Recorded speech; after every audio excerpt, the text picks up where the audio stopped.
there you are. I was getting worried. I know. It's a lot, isn't it?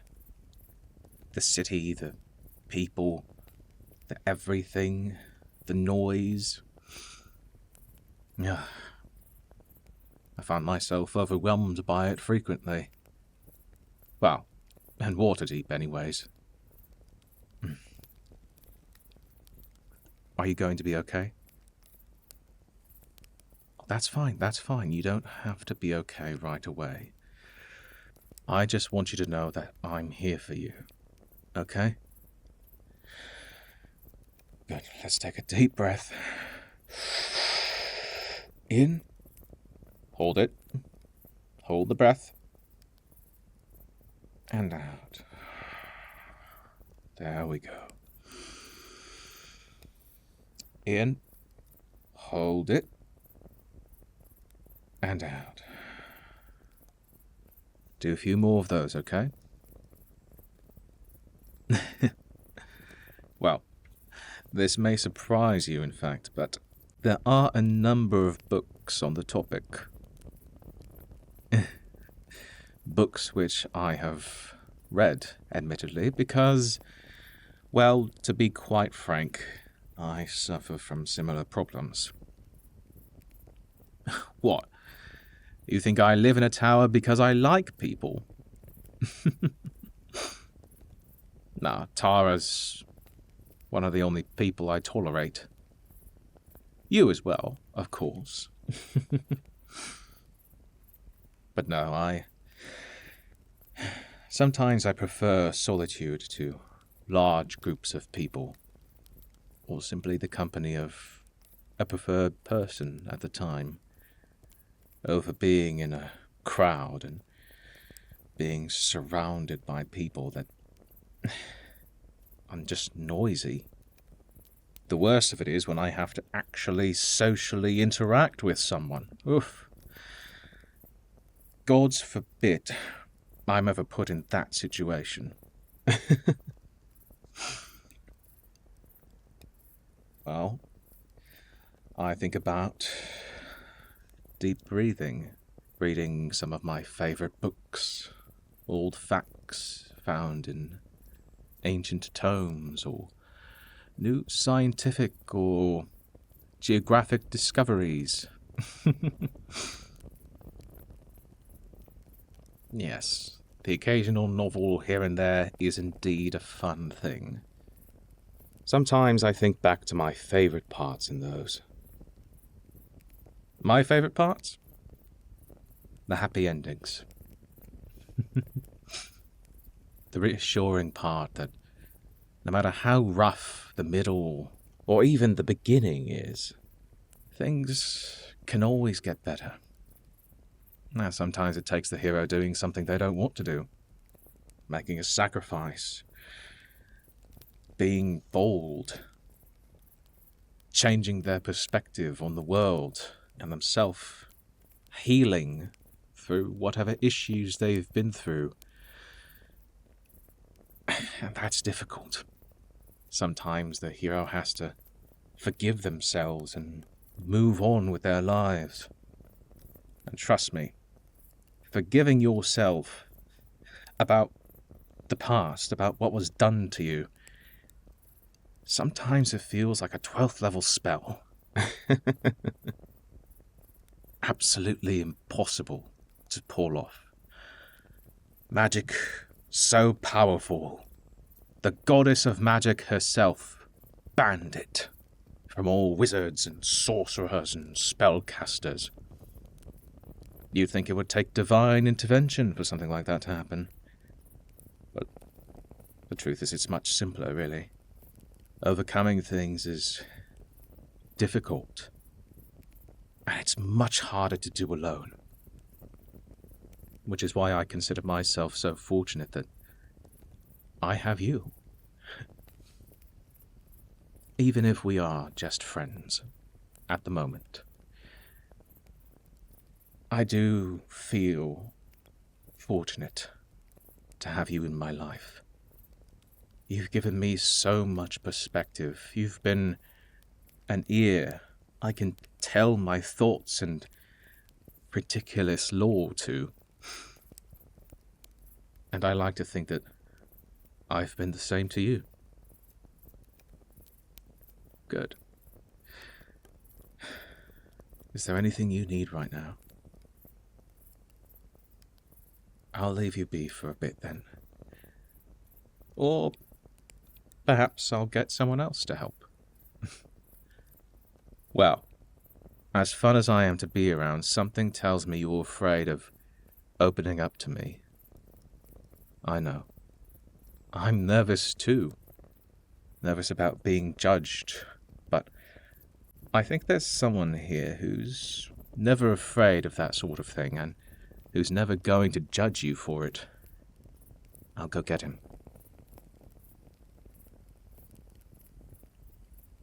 Here's our intrepid hero. As promised, one Halsin. You could have easily asked Minsk. I doubt he would ever judge anyone for their faults or troubles. That's very true. But you've been with us for longer, and you're a good listener.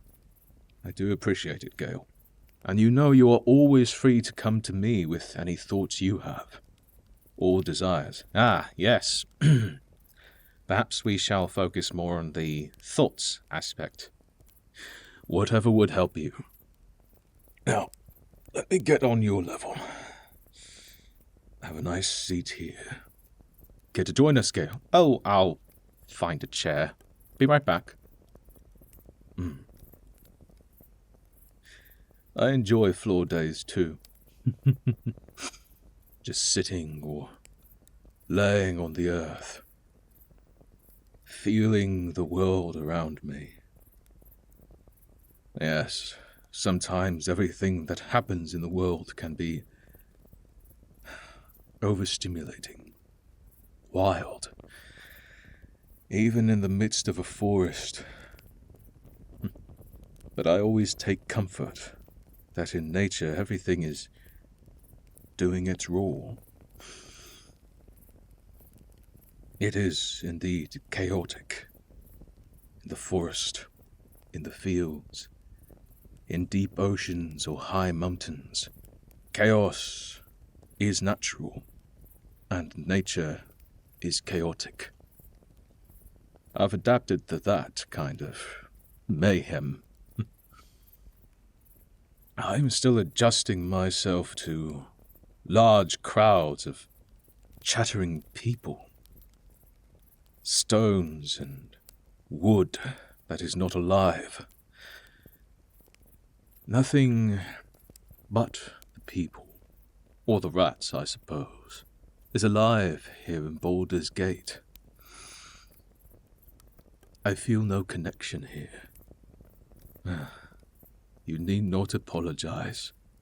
I came with you willingly. You have helped me so much.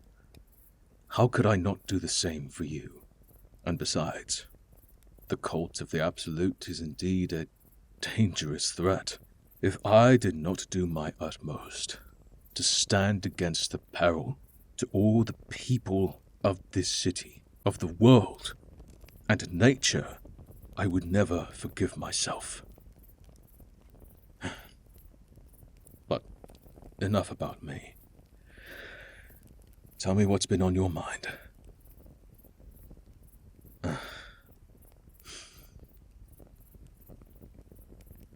Yes, the people are overwhelming. The bright lights at night, yes. There's something odd about gas and oil lamps. Gnomish creations, I'm certain. They feel strenuous, too bright, at a time when the only light should be a torch or candle or the brightness of the moon and stars. I am able to use just a fraction of wild shape to enhance my senses, and I've noticed I've had to dole those all back. Everything is incredibly intense. Too powerful. I know you feel the same way at times. Your senses and your magic, they are powerful. And being around so many foreign experiences, unwelcome experiences, especially having to talk with strangers and deal with their problems, you just want to be left alone. And I completely understand that. Truth be told, I never really wished to be leader of the Grove. I enjoy my solitude, wandering the woods alone in wild shape, a bear, a crow, a panther or a wolf. Usually as a bear or owlbear, they have few natural predators, so they are more frequently left alone. Of course, if I am approached by a predator or dangerous creature, my wild tongue... No. That is not a euphemism. My ability to speak with animals through my druidic talents. That would explain it.